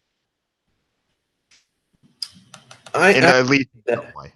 I can see that. Yeah, it's Whig history is kind of dumb, by the way, because I don't think most mainstream historian. I'm a history major myself, and I've read a lot of books on that. Most mainstream historians reject Whig history. I reject. I think they reject it in a historical sense, though. But the thing is that, like, in a political sense, it definitely is drifting in that direction. Well, politics is always behind the latest in scholarship. Yeah, I mean, you're right that, like, historically, yes, it's wrong, but as in, like, in the way that society's functioning, it seems to be correct, though. Well, maybe it's a self-fulfilling prophecy. But Yeah, I mean, the point though is that I think that the point though is that according to me, it's that Whig history was bad. It's a bad progress. It's more the reactionary position is that Whig history is more societal decay rather than progress. I mean, there's, I mean, what kind of, if it comes down to certain, I would say that it's a mixed bag. You know, I mean, on the one hand, property rights, recognition, a better recognition of people's rights to life and property. On the other hand, you have abortion. That's that. I mean, that's really bad. I mean, I think just one of my biggest complaints with conservatives of the present day is that it seems like they want Whig history to stop. They just want it to stop at the 1950s. But the thing is that with the idea is that you can't really stop it if a society is kind of set up and really the assumptions about the world are in one way that they suggest it must continue in that direction. I see. I mean, speaking of, if you really want a book that talks about Whig history, talks a little bit about Whig history that I've read, there's a great book called Dark Continent by Mark Mazauer. He basically goes over how close it basically shows that the interwar period, in the 1920s and 30s. Yes. He argues that the idea that liberal democracy would come out on top was not inevitable, not by a long shot. That is true, I think. I mean, there's I would also, but maybe we can. I don't know. We've been going. Do you want me to continue? Because I have a couple more things to talk about that's more pertaining to your video, New Narrative for the Right. Okay, yeah, go ahead. Go ahead. But I was just wondering if you were getting tired or something. We can go on another 15 minutes or so. Yeah, go ahead. Okay. Well, I have now your New Narrative the Right video for the Right Narrative video is pretty good. It is pretty good, especially on the first part. It's a bit what I'd expect from a reactionary, but since you're a reactionary, I don't think that you'll take that as a real critique. But the my problem is like what you implement, what you put as like a replacement for. Okay, go ahead. Specifically, you put as your replacement. Point one, the purpose of civilization is to sustain itself. Yeah, well, okay, go ahead. Yep, go ahead. Point two, human nature is not malleable. Point three, people, land, and culture must be maintained. And point four, cyclical history. Yes. The most obvious thing that's wrong with this is point one. So maybe you could explain point one a bit more so that to make sure I'm not strawmanning you. Well, the idea is that anthropologically, really, human society was set up in order to make survival easier, and really what the purpose really needs to be is the maintenance of really just a healthy lifestyle and a healthy society, and that's really what needs to be maintained. And I think that the problem that we have today is that things that we have the idea that liberty and kind of equality and stuff supersedes that. So an example could be like abortion, where we see the current interpretation of abortion is that it's a right, it's a freedom that we should have. But my problem with abortion though is that societies need a future generation to pass themselves onto, and that it really makes society a lot less sustainable because it prevents that future generation from coming about. Or another example could be like kind of the I guess just the amount of human rights that exist, because it prevents a society from I guess just taking measures in order to defend itself in from what could potentially be a hostile force from the outside, or even from the inside in some circumstances. So I mean, I guess an example could be that Islamic terrorists are so easy. They so easily subvert European society because they're using all these civil rights that are ingrained in law and seen as like the ultimate good of society. They're using all of them. They're all using all these liberal rights to essentially subvert the society by being as illiberal as possible, and that's really the problem. But yeah, go ahead. Oh yeah. So you would say you would flip it so that we still had rights, but they wouldn't be above sustaining itself. The civilization. Yeah, yes, exactly. I mean, I'm not saying like that rights don't matter at all. Of course they matter. You would have rights insofar. You would only have rights insofar as those rights did not cause destruction of the entire system. Yes, because I think that right now they are. Okay. Like, what? So, I think my first critique of that point would have to be that if we think about it correctly, the idea that, I mean, let's imagine that. I mean, first of all, it kind of reminds me of Immanuel Kant. And okay, his idea that each individual, you seem to have this. I don't think that civilizations exist just to sustain themselves. Well, they exist for survival. The civilizational survival is the most important thing to the civilization, I think. Yeah, but if it's just naked survival, then what's the point? What if I think that civilization is evil?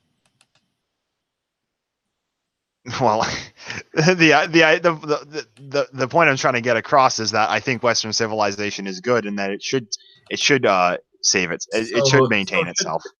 So shouldn't the purpose of civilization then is to help humanity flourish? Well, I think that it only can flourish if the civilization survives. Well, what if a civilization causes humanity to it causes humanity to not flourish? What if civilization causes humanity to decay? Would you be still be in favor of it? Well, no, the point of civilization is that it makes survival easier, isn't it? I mean, you could make changes to it. That's not saying that you would need to Oh, you would I know, but yeah.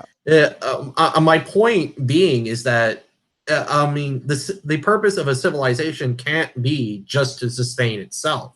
Well, Because okay, it's the purpose of a civilizational civilization. defense essentially. Okay, the point I was trying to get across was that it does that the point I was trying to get across is that that rights and freedoms are not really the most important thing to a society when societal survival is more important than that. So I would have put I would have actually put that the civilization itself is a higher good than individual rights. I would have Yes, worked. that's what I meant. That's pretty much what I was. That's pretty Okay, much what I meant. okay. Yeah, because I would say the purpose of a civilization is not to sustain itself, but rather to civilizations exist for first and foremost for the people within who live in those civilizations. They don't. I mean, it's a civilization. It's kind of a broad term, but it's basically an institution that exists for the people within it, for the flourishing of the people within it, and it also exists, I would argue, for the sake of what is good, which includes human flourishing.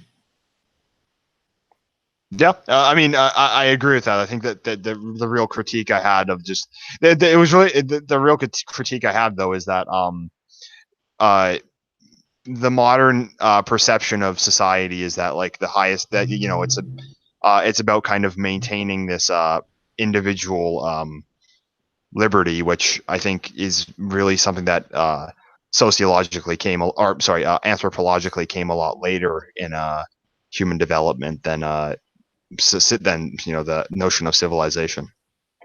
Well, if you would like to hear a little bit about my thoughts on that, I think the main problem with modern conceptions of rights is that, well, first of all, they seem to have no basis in reality. It's like you can come up with rights every day, Yeah, willy. so that's another There's a, criticism I would. I mean, the UN is the UN according to the UN, internet use is now a human right. Yeah, exactly. It's ridiculous. It's ridiculous. I mean, are they trying to turn human rights into a joke now? I mean, and another thing about it is you don't really human right. I think the best way reactionaries should take a look at human rights is that human rights are the opposite of duty. Are rights are the opposite of duties, basically. If a person has a right, if person A has an obligation to person B, then that is the same as saying that person B has a right against person A. To give you an example, parents have an obligation to take care of their children, and from that we can conclude that children have a right to be taken care of by their parents. Okay. I think that's the better. That is that is a more classical, older way to ground human rights than the more modern tradition that basically says we have these rights. We don't really know where they came from. Maybe they came from government. Maybe some. Yeah, yeah, okay. I mean, yeah, okay, yeah. Continue. Sorry. Yeah, yeah. We don't know where they came from. Maybe they from government, maybe from some deistic god. But these are these rights, and you gotta follow them. Yeah, and I think that kind of that's just a. I mean, yeah, but that's kind of what we have in current That's society, though. yeah. That is a problem. Okay. Number four is kind of interesting Yeah, because go ahead. I can see some of the arguments for cyclical history, but at the same time, I don't think it is true in a strong sense. Like, um, I think the problem is that when we say history repeats itself, we don't. Well, okay, yeah, that's not what I meant by cyclical history. But go ahead. Oh well, what do you mean by cyclical history? Oh, so it doesn't mean like that necessarily. History repeats itself. It's more just like a a a process which civilizations tend to go through more. The civilizations have life cycles, basically. Yeah, but I mean, it's not a perfect science, though. I do admit. I just things that they tend to go through these things. But anyway, what were you Well, gonna say? isn't that just a result, a natural result of humans' immutable nature? Yeah, I think so. Hmm. Because I would because I prefer different ideas to I prefer some of the alternatives to cyclical history. I mean, there's a lot of different ideas out there. Like Yeah, go ahead. one of the ideas that I'm attracted to is the idea of predestination in the Middle Ages.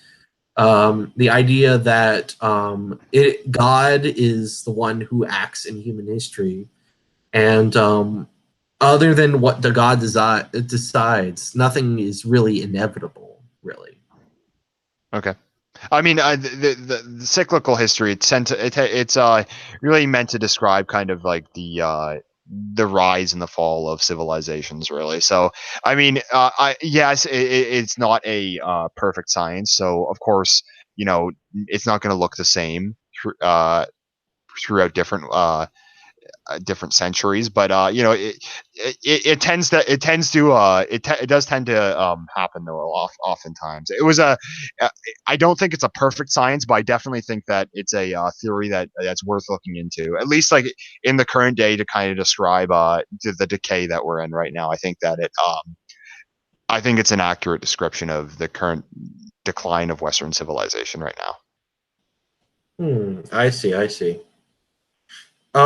So anyway, uh, I think the main, I think this is my final criticism of this narrative. Yeah, go ahead.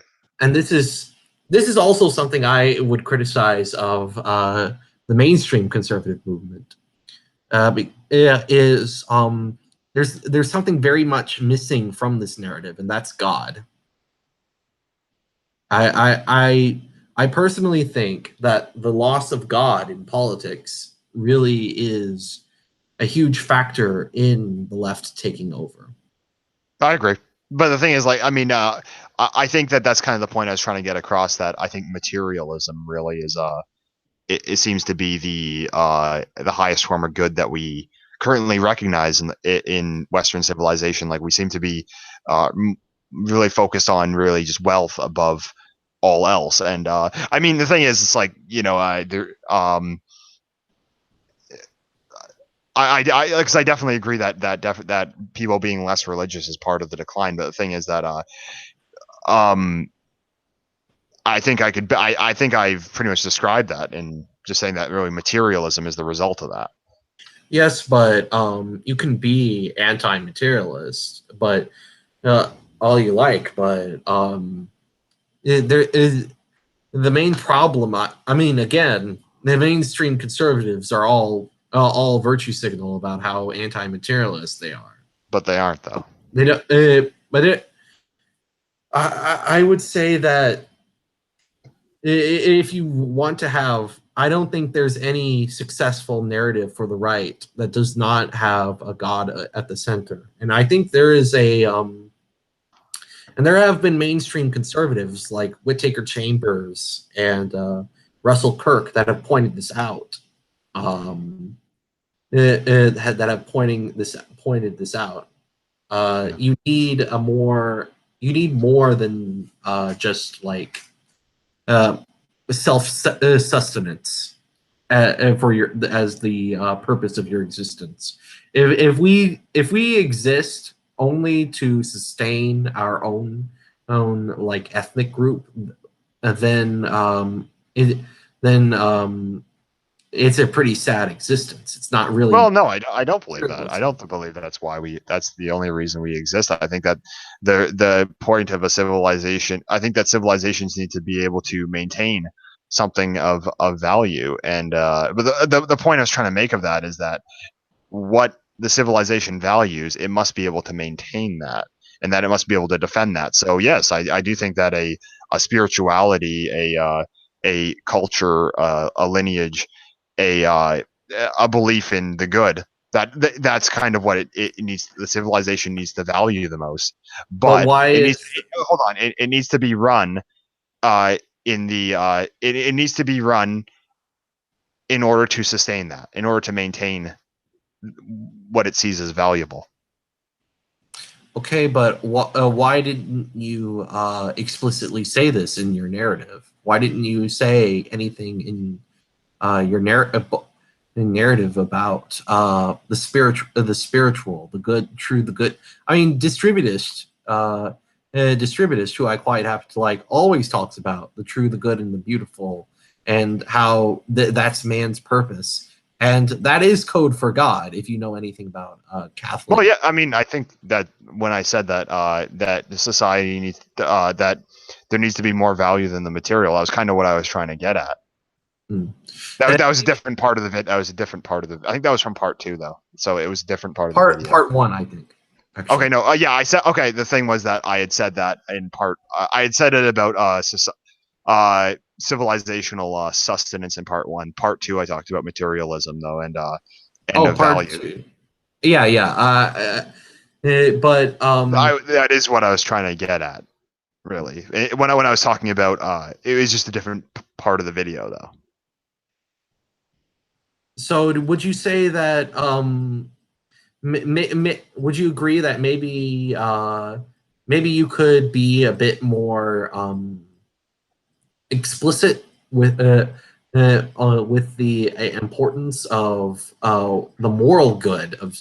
I think in your future videos, maybe you could be a bit more explicit, like on like the moral goods. Yeah, you why is traditional lineage a good thing, a morally positive thing? Why is why are these things evil? Why are these things the progressives want evil? Things like that. I think that a moral argument it can be very powerful if done correctly. All right, well, fair enough. Yeah, so I think we've been going on for about 2 hours now. I guess we'll probably end shortly. I guess just any last words on like what you would say it is that you're looking for in society. What do you see as the way you're going to get it, and what do you think um the real pathway to getting that is? Well, I mean, what I see, um, what I see right now, and I am somewhat optimistic about this. What I see right now, the main threat to the right wing is going to be mass immigration. The left is already destroying itself through their radical social policies, and abort. If you there's this theory that I forgot exactly what it was, but it's the theory that because the liberals, the leftists, are gay marriaging themselves out of existence, they're aborting themselves out of existence, they're contracepting themselves out of existence, and because of that, they're not going to. It's mainly like right wing, more religious people. Furthermore, the more conservative you are, there is also studies that show that the more conservative your theology is as a Christian, the less likely you're going to be taken in by left-wing indoctrination.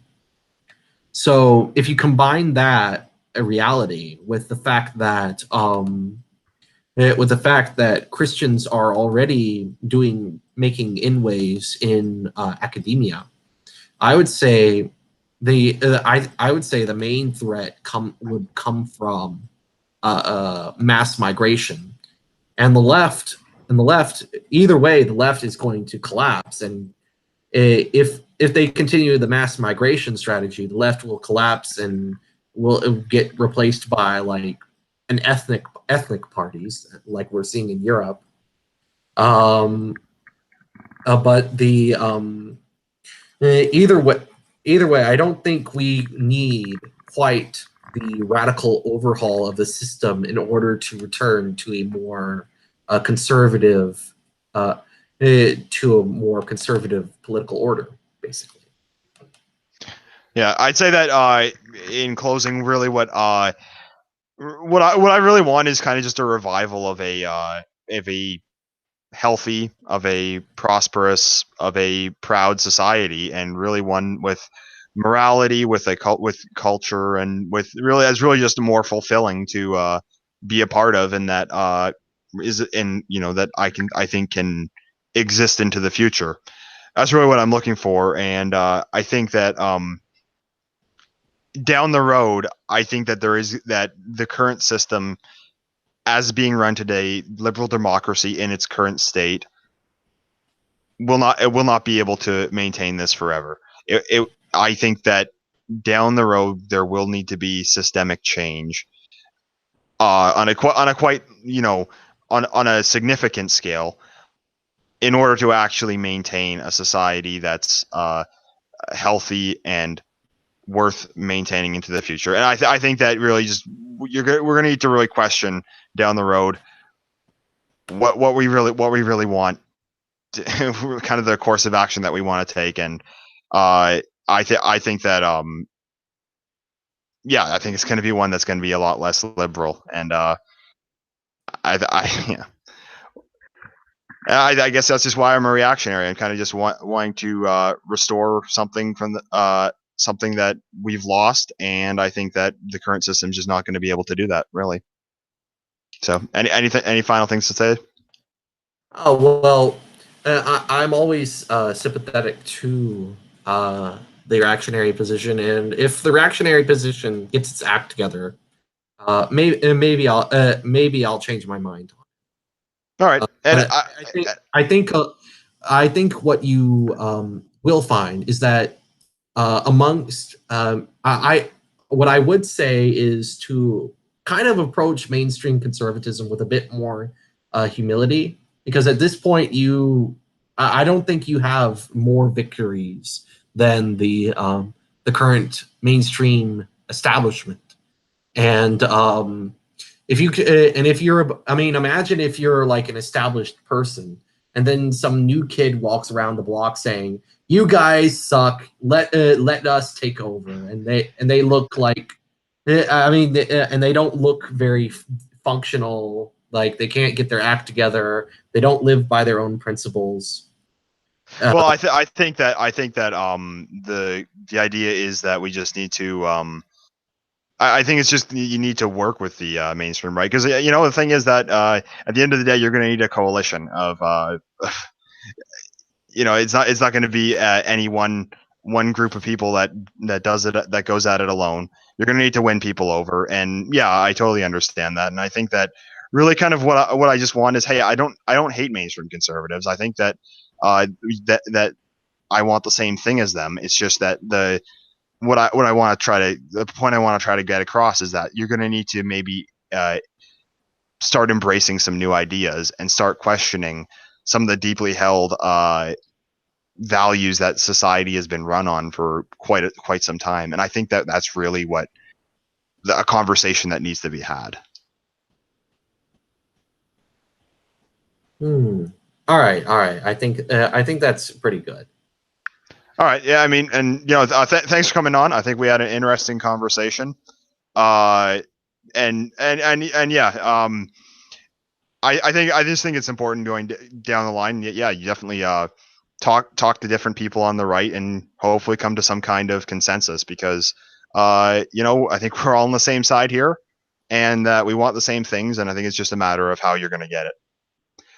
But anyway, thanks for coming on, man, and thanks for everyone who listened. It went on for quite a while, but yeah, I had fun, and thank you for listening. Till next time, Endeavor.